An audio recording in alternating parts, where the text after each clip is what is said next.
آج کے جمعۃ المبارک میں ان اسباب کو بیان کیا جائے گا کہ جو اللہ تعالیٰ کی مدد اور نصرت کا ذریعہ بن جاتے ہیں۔ ہر آدمی یہ چاہتا ہے کہ میرے اوپر، میرے معاشرے میں اور میرے مسلمان بھائیوں پر اللہ کی مدد اور نصرت کیسے آ سکتی ہے، یا یہ کہہ لیجئے کہ مسلم معاشرے میں اللہ کی مدد اور نصرت کیوں نہیں آ رہی۔ وہ مدد اور نصرت جو ہمارے اسلاف میں تھی، وہ مدد اور نصرت جو اللہ تعالیٰ نے صحابہ رضوان اللہ اجمعین کی وہ مدد اور نصرت آج امت مسلمہ کے ساتھ کیوں نہیں ہوتی۔ یہ بات تو واضح ہے عزیز محترم کہ قرآن و سنت میں بہت سارے ایسے فرامین ہیں اور بہت سارے ایسے ارشادات ہیں کہ جن کو اختیار کرنے سے اللہ تعالیٰ نے اور اللہ کے رسول صلی اللہ علیہ وسلم نے اللہ کی طرف سے نصرتوں اور مدد کے وعدے کیے ہیں کہ جب لوگ اللہ کی اطاعت کر لیں اور رسول اللہ صلی اللہ علیہ وسلم کے طریقوں کے مطابق زندگی گزار لیں، فرمایا کہ یہ قرآن و سنت میں اللہ تعالیٰ نے ان دو چیزوں کو واضح طور پہ بتا دیا کہ ان میں مدد اور نصرت کی کیا حیثیت ہے اور مدد اور نصرت کیسے آ سکتی ہے، وہ کون سے اعمال ہیں، وہ کون سے اسباب ہیں کہ جن کو اختیار کر کے اللہ کی مدد و نصرت کو حاصل کیا جا سکتا ہے۔ ابھی یہ جو قرآن پاک کی آیت پڑھی، اِنَّا لَنَنْصُرُ رُسُلَنَا وَالَّذِينَ آمَنُوا فِي الْحَيَاةِ الدُّنْيَا، فرمایا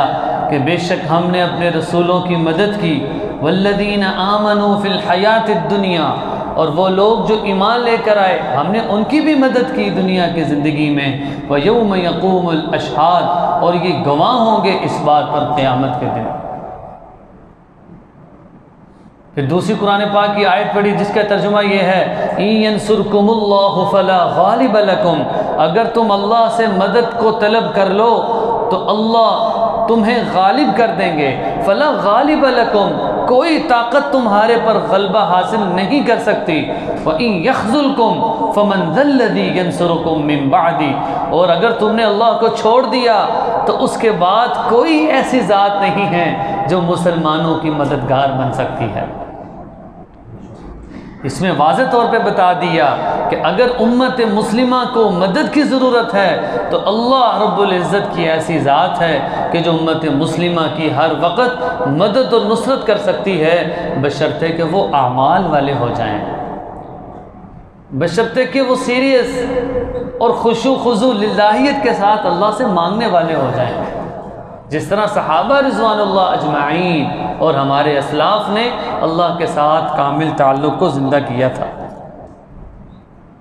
اور جب امت کے اندر اخلاص پیدا ہو جائے گا اور دل کے اندر نورانیت پیدا ہو جائے گی تو فرمایا کہ اس وقت یہ جو اللہ تعالیٰ کی نصرت ہے یہ مسلمان اس کو حاصل کر سکیں گے۔ اخلاص کے بغیر، للہیت کے بغیر، تعلق مع اللہ کے بغیر، یا یہ کہہ لیجئے رجوع الی اللہ، اللہ کی طرف متوجہ ہونے کے ساتھ ہی بیماریوں، پریشانیوں، مصیبتوں کا حل موجود ہے، اور اللہ سے تعلق توڑنے میں ہی مصیبتیں، پریشانیاں اور آفتوں کے راستے ہموار ہوتے چلے جاتے ہیں۔ اس لیے کہا جاتا ہے کہ جب اطاعت اور رجوع الی اللہ اور رسول اللہ صلی اللہ علیہ وسلم کی اطاعت جب زندگیوں میں ہوگی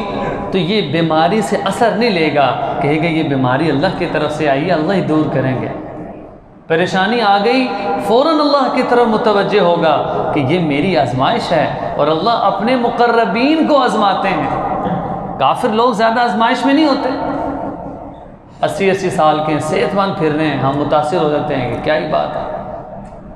بہت کم ان کو بیماری آ گئی، پیسہ ان کے پاس زیادہ ہے، آرائش زیادہ ہے۔ تو عزیزان محترم، اللہ تعالیٰ نے صحابہ رضوان اللہ اجمعین میں اکثر غربا تھے، اور آپ صلی اللہ علیہ وسلم نے فرمایا کہ مجھے اللہ تعالیٰ نے دو چیزیں پیش کی، ایک تو یہ کہ جو احد کے پہاڑ ہیں ہم ان کو آپ کے لیے سونے کا بنا دیں، آپ مالدار ہو جائیں۔ اور دوسرا یہ ہے کہ آپ کے لیے فقر ہے۔ آپ صلی اللہ علیہ وسلم نے فرمایا میں نے اپنے لیے فقر کو پسند کیا کہ میرا دل چاہتا ہے کہ میں ایک دن کھاؤں اور دوسرے دن بھوکا رہوں، اور میرے دل کے اندر احساس ہو غریبوں کا، اور میرے دل کے اندر ہمدردی پیدا ہو۔ وہ تو محسن انسانیت تھے، امت کے خیر خواہ تھے، انہوں نے اپنے لیے اس چیز کو چاہا۔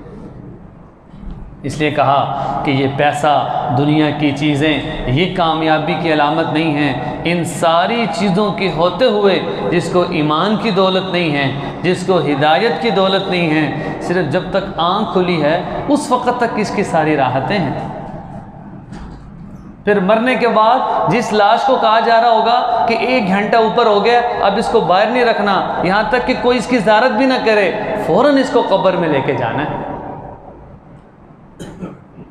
کہ اس کو 16 گھنٹے ہو گئے، یہ 16 گھنٹے کے بعد یہ خراب ہو جائے گی، 1 گھنٹہ بھی برداشت نہیں کرنا، کوئی نہ دیکھے، جلدی قبرستان پہنچا دو، اور اس کو وہاں رکھ کے اللہ کے حوالے کر کے آ جاتے۔ میرے آپ کے ساتھ بھی یہ معاملہ ہونا ہے، میرے آپ نے بھی بننا ہے۔ تو اس لیے کہا جاتا ہے کہ صرف اگر انسان موت کو یاد کر لے، فرمایا کہ اس کی آخرت کی تیاری کے لیے کافی ہے۔ آپ صلی اللہ علیہ وسلم فرمایا کہ قبر پہ کوئی دن ایسا نہیں گزرتا کہ وہ یاد نہ کرتی ہو کہ تو نے میرے پاس آنا ہے۔ پھر آپ صلی اللہ علیہ وسلم نے دعا بتائی، اللہم بارک لی فی موتی وفی ما بعد الموت، جو پڑھے گا اس نے قبر کی یاد کا حق ادا کر دیا۔ تو اس لیے عزیز محترم ان کا عنوان کی طرف چلتے ہیں کہ اللہ کی مددیں اور نصرتیں امت پر کیسے آ سکتی ہیں۔ اب یہ جو نصرت الہی کی بنیاد کیا ہوتی ہے؟ ہم کہتے ہیں نا اللہ تعالیٰ سے مدد مانگنی ہے، اس کی بنیاد کیا ہے؟ اس کی بنیاد یہ ہے مشکل کشا، حاجت روا، تمام مسائل کا حل کرنے والا اور سب بیماریوں کو دور کرنے والا ایک اللہ ہی کی ذات ہے۔ کہ جب یہ عقیدہ ہوگا اور جب یہ ذہن میں بات ذہن نشین ہو جائے گی تو فرمایا کہ اس وقت اس کا تعلق اللہ کے ساتھ کامل ہوگا، اور پھر ہر مشکل میں یہ اللہ سے اپنی مدد کو حاصل کرے گا، چاہے وہ اولاد کی پریشانی کی صورت میں ہو، چاہے وہ گھر والوں کی پریشانی کی صورت میں ہو، ہر حال میں یہ اللہ تعالیٰ سے مدد کو طلب کرے گا۔ اب پہلا سبب کیا ہے؟ پہلا سبب یہ ہے کہ اللہ پر کامل ایمان لانا۔ ہمیں جو ایمانیات پڑھتے ہیں آمنت باللہ وملائکتہ وکتبہ، ان میں سے پہلا درجہ کس کا ہے؟ آمنت باللہ۔ کہ بچے کو سکھا دیا جاتا ہے، اس کو ترجمہ بھی نہیں پتہ، 5 سال کا بچہ اس کو یاد ہے، اس لیے کہ یہ ایمانیات ہیں، اس کے بغیر ایمان کامل نہیں، مکمل نہیں۔ تو ہمیں کہ اللہ پر کامل ایمان، اور کامل ایمان کس چیز کا نام ہے؟ کہ نفع نقصان، عزت ذلت، بیماری صحت، نفع نقصان، بادشاہی اور غریبی، امیر اپنی طاقت اور اپنی ہمت اور اپنے ہنر کی وجہ سے امیر نہیں ہوا، اللہ نے اس کو امیر بنایا ہے۔ غریب اپنی کمزوری، بزدلی، کم ہمتی کی وجہ سے غریب نہیں بنا، اللہ نے اس کو غریب بنایا ہے۔ مالدار کو اللہ نے پیسہ دے دیا، طاقت نہیں دی، غریب کو اللہ نے طاقت دے دی، پیسہ نہیں دیا۔ مالدار کو کوئی کہے کہ 12 اینٹیں سر پہ اٹھا کے اوپر لے جائے، وہ کہ 1,00,000 روپے میرے سے لے لو، میں یہ کام نہیں کر سکتا۔ اس لیے فرمایا نحن قسمنا بینہم معیشتہم، ہم نے تمہارے درمیان معیشت کو تقسیم کر دیا کہ ہر ایک کی ضرورت دوسرے کے ساتھ جڑ گئی ہے، ہر ایک کی ضرورت دوسرے کے ساتھ جڑ گئی ہے۔ بال کٹوانے ہیں اس کی الگ ضرورت ہے، کپڑے سلانے ہیں اس کے لیے الگ اللہ نے رزق کا بندوبست کیا۔ تو معاشرہ نحن قسمنا بینہم معیشتہم، لیکن اللہ کی نصرت کب آ جائے گی؟ کہ جب اللہ پر کامل ایمان ہوگا۔ اور یہی قرآن پاک کی آیت بتائی گئی تھی، ان اللہ یدافع عن الذین آمنوا، اللہ دفاع کرتا ہے ان لوگوں کا جو ایمان لے کر آئیں، ایمان والوں کا اللہ دفاع کرتا ہے۔ اور پھر فرمایا ان اللہ لا یحب، اور اللہ تعالیٰ ان لوگوں سے پیار نہیں کرتا کہ جو اللہ کی نصرت اور اللہ کی مدد کے طلبگار ہی نہیں ہیں۔ اس لیے عزیز محترم اللہ تعالیٰ نے اس امت کے ساتھ اس کی مدد کا وعدہ تو کیا ہے، لیکن اعمال کے ساتھ کیا ہے، بغیر اعمال کے اور بغیر طلب دکھائے یہ نصرت کا وعدہ ممکن نہیں ہے عزیزاً محترم۔ اللہ کی ذات پر بھی یقین رکھنا، اللہ کی صفات پر بھی یقین رکھنا، اللہ کی تعریف کو جب بولنا اور اللہ کی تعریف کو جب سنیں گے اس وقت دل کے اندر اللہ کی عظمت پیدا ہوگی۔ اور میں کہ دنیا میں جب کسی کا احترام دل میں ہو اور پھر جب وہ آتا ہے پھر مزید اس کی عزت بڑھ جاتی ہے۔ اسی طرح جب اللہ کی بلندی، اللہ کا بڑا ہونا بول رہا ہے اور سن رہا ہے اس وقت دل کے اندر نہ چاہتے ہوئے بھی ایک احترام کی کیفیت ہوگی، پھر وہ عبادات کو اختیار کرے گا، پھر اللہ سے تعلق مضبوط ہوگا، اب یہ اللہ کی مدد کا مستحق بن جائے گا۔ تو پہلی چیز اللہ پر کامل ایمان لانا، اور دوسری چیز کیا ہے کہ اللہ تعالی مدد اس وقت کرتے ہیں کہ جب نیتوں کے اندر اخلاص ہوگا، جب عمل کے اندر اخلاص ہوگا۔ میں کوئی عمل کر رہا ہوں تو میں صرف اللہ کے لیے کر رہا ہوں، پھر اس کا تعلق چاہے عبادات کے ساتھ ہو، نماز پڑھ رہا ہوں اللہ کے لیے، من صلی یرائی فقد اشرک، جس نے دکھلاوے کے لیے نماز پڑھی اس نے شرک کیا۔ آگے پوری حدیث ہے، جس نے دکھلاوے کے لیے روزہ رکھا اس نے بھی شرک کیا۔ اب چاہے اس کا تعلق مال خرچنے کے اعتبار سے ہو، چاہے وہ مال کی مختلف قسمیں ہوں، زکوٰۃ ادا کر رہا ہے، مسجد کا چندہ دے رہا ہے، یا وہ صدقہ خیرات کر رہا ہے، دکھانے کے لیے نہ ہو کہ لوگوں کو دکھا رہا ہے یہ دیکھو میں دے رہا ہوں، میں کہ اس کو کچھ نہیں ملے گا، ان کا وبال ہوگا۔ آپ صلی اللہ علیہ وسلم نے فرمایا کہ صدقہ وہ ہے کہ ایک ہاتھ کو دیا اور دوسرے ہاتھ کو پتہ بھی نہ چلے، کیونکہ اس میں اللہ کے ساتھ تعلق ہے اور اخلاص ہے۔ حضرت سعد بن ابی وقاص رضی اللہ عنہ کی ایک روایت ہے، فرماتے ہیں کہ رسول اللہ صلی اللہ علیہ وسلم نے فرمایا، جس کے الفاظ ہیں هل تنصرون وترزقون الا بضعفائکم، کہ اللہ تعالیٰ اس امت کی مدد اور اس امت کی نصرت اور اس امت کو جو رزق دیتے ہیں وہ تمہارے کمزور لوگوں کی وجہ سے دیتے ہیں۔ یہ جو بوڑھے ہیں نا، بوڑھے، فرمایا کہ ان کی وجہ سے، ان کی برکتیں ہیں، ان سے اللہ حیا کرتے ہیں، ان کی وجہ سے اللہ تمہیں رزق دیتے ہیں، ان کی وجہ سے اللہ تمہاری مددیں کرتے ہیں، ان کی وجہ سے اللہ تمہاری نصرتیں کرتے ہیں، اللہ حیا کرتے ہیں ان سے۔ اور دوسری حدیث میں آیا، حضرت سعد بن ابی وقاص رضی اللہ عنہ سے روایت ہے، فرماتے ہیں، بخاری کی روایت ہے کہ اللہ اس امت کی مدد کمزور لوگوں کی دعا، نماز اور ان کی اخلاص کی وجہ سے کرتے ہیں، کہ وہ بے لوث ہو کر اللہ کی عبادت کرتے ہیں، بے لوث ہو کر بغیر کسی غرض کے اللہ کی عبادت کرتے ہیں، میں کہ انہی کی وجہ سے اللہ تعالیٰ اس امت کی مدد اور نصرت فرماتے ہیں۔ ایک بڑی جامع روایت ہے، حضرت انس بن مالک رضی اللہ عنہ کی روایت ہے، فرماتے ہیں کہ آپ صلی اللہ علیہ وسلم کے زمانے میں دو بھائی تھے۔ ایک بھائی ہر وقت آپ صلی اللہ علیہ وسلم کی خدمت میں حاضر رہتا تھا، وہاں علم حاصل کرتا تھا، حدیث کا، قرآن کا، اور آپ صلی اللہ علیہ وسلم کی جو بھی خدمت ہو کرتا تھا۔ اور جو دوسرا بھائی تھا وہ تاجر تھا، تجارت کرتا تھا، مالدار تھا۔ ایک دن یہ جو مالدار ہے، تاجر ہے، یہ رسول اللہ صلی اللہ علیہ وسلم کی خدمت میں حاضر ہو گیا اور عرض کیے کہ یا رسول اللہ، یہ جو میرا بھائی ہے یہ کچھ بھی نہیں کرتا،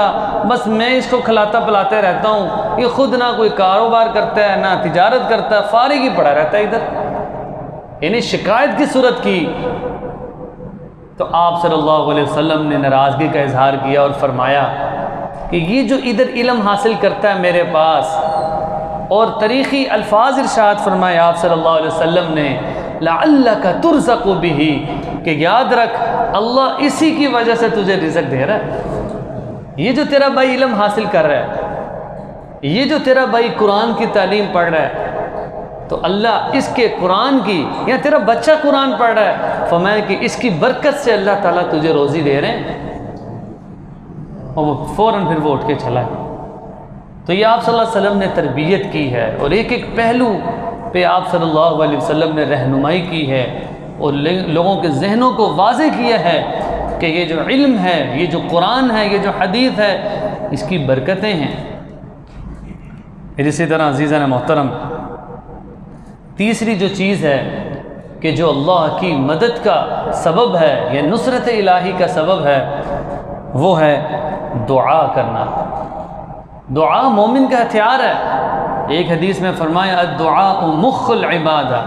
یہ جو دعا ہے یہ عبادت کا مغز ہے۔ اب دعا کیا ہو؟ دعا کہتے ہیں کہ اپنے دلی جذبات کو اور اپنے دل کی جو کیفیات ہیں ان کو اللہ تعالیٰ کے سامنے رکھنا اور اللہ سے راز و نیاز کرنا۔ میں کہ جب اللہ اس انسان کی مدد کرتا ہے کہ جو اللہ سے راز و نیاز کرتا ہے، اللہ سے مانگتا ہے، پھر یہاں تک کہ ارشاد فرمایا قُلْ يَا عِبَادِيَ الَّذِينَ أَسْرَفُوا عَلَىٰ أَنفُسِهِمْ، آپ میرے ان بندوں سے کہہ دیجئے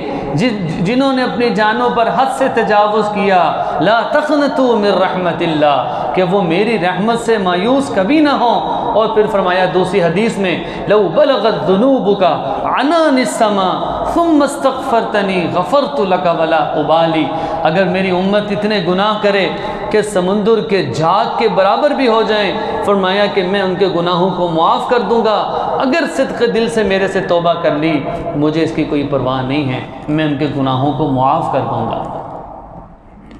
اب عزیزان محترم، اب دعا کی بھی دو کیفیات ہیں، اس لیے اول تو یہ ہے کہ ہم جو قرآنی دعائیں پڑھتے ہیں ان کا ترجمہ سیکھ لیں، اور دوسرا درجہ یہ ہے کہ ہماری جو زبان ہے اسی میں اللہ سے مانگ لیں۔ اللہ کو تو سب بولیاں آتی ہیں، سب زبانیں اللہ جانتے ہیں، لہٰذا اگر اردو میں مانگوں گا اللہ اردو میں سنیں گے، عربی میں مانگ رہا ہوں اللہ عربی میں سنتے ہیں، لیکن کیفیات بننا ضروری ہیں۔ اگر مجھے پتہ ہے میں عربی میں دعا مانگ رہا ہوں لیکن مجھے خود بھی نہیں پتہ میں کیا مانگ رہا ہوں، الفاظ کا ثواب بھی ملے گا، لیکن یہ جو تڑپ ہوتی ہے نا، جو بندہ دل سے جو چیز مانگ رہا ہوتا ہے وہ کیفیت پیدا نہیں ہوگی، اس کو یہ ثواب بھی مل جائے گا پڑھنے کا، اور یہ اتنے دعا بھی مانگ لی، لیکن وہ جو کہتے ہیں نا کہ وہ دعا کہ جو دل سے مانگی جائے، وہ دعا جو توجہ سے مانگی جائے، اللہ اس پر قبولیت کے مہر لگاتے ہیں، وہ دعا وہ ہے جو دھیان اور توجہ سے مانگی جائے۔ اس لیے کہ مدد اور نصرت اللہ کی ان لوگوں کے ساتھ ہے کہ جو اللہ کے لیے اللہ سے ہر وقت دعائیں مانگتے ہیں، اپنے مسئلوں کا حل کرواتے ہیں۔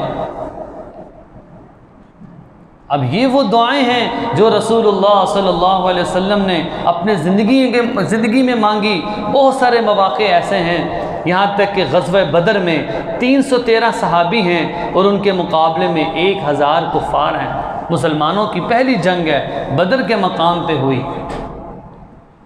اب بظاہر مسلمانوں کے دلوں میں اللہ کا ایمان تھا، اللہ پر کامل یقین تھا، لیکن انسان ظاہر کا بھی کچھ مکلف ہے۔ دیکھا ہم 313 ہیں، اس کے مقابلے میں 1000 کی تعداد کافروں کی ہے۔ اب رسول اللہ صلی اللہ علیہ وسلم کو بھی اندازہ ہو گیا کہ تعداد سے اعتبار سے تو وہ ہمارے سے 2 گنا سے بھی زیادہ ہیں، تو فوراً رسول اللہ صلی اللہ علیہ وسلم اللہ کی طرف متوجہ ہو گئے، اللہ سے دعا مانگی، اے اللہ ہمیں ہم مسلمانوں کو فتح عطا فرما دے، یہ جو کافر ہیں ان کو شکست دے دے۔ قرآن پاک کی آیت آئی اذ تستغیثون ربکم فاستجاب لکم ربکم انی ممدکم بألف من الملائکہ۔ اذ تستغیثون، جب رو اور گڑ گڑا کر، زار و قطار رو کر جب آپ اپنے پروردگار سے مانگ رہے تھے، فاستجاب لکم ربکم، تمہارے پروردگار نے بھی اس دعا کا جواب دیا، تمہاری دعا کو قبول کر لیا۔ انی ممدکم بألف من الملائکۃ، ہم نے 1000 فرشتوں سے تمہاری مدد کی۔ صحابہ کہتے ہیں کہ ہماری تلواریں ابھی ادھر ہوتی، دشمن کی گردنیں کٹ رہی ہوتی، ایک ایک صحابی 4 کافروں کی گردنیں اڑا رہا، اور وہ ایسا وقت تھا کہ جنہوں نے واضح طور پہ اپنی آنکھوں سے اللہ کی مددیں اور اللہ کی نصرتیں دیکھی تھیں۔ یہ دعا کا اثر ہے جو رسول اللہ صلی اللہ علیہ وسلم نے امت کو تعلیم دی۔ اسی طرح غزوہ احزاب میں حضرت عبداللہ ابن ابی اوفا رضی اللہ عنہ سے روایت ہے، وہ فرماتے ہیں کہ غزوہ احزاب میں ہم نے دیکھا